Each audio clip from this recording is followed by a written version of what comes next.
بسم الله الرحمن الرحيم. اللهم اجعل لي فيه نصيبا من رحمتك الواسعة،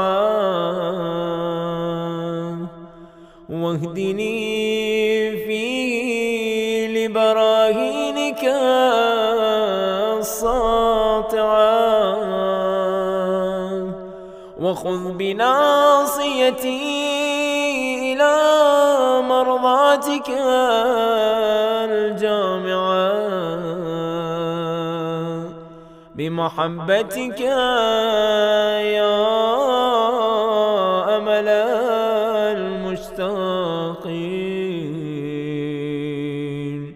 برحمتك يا أرحم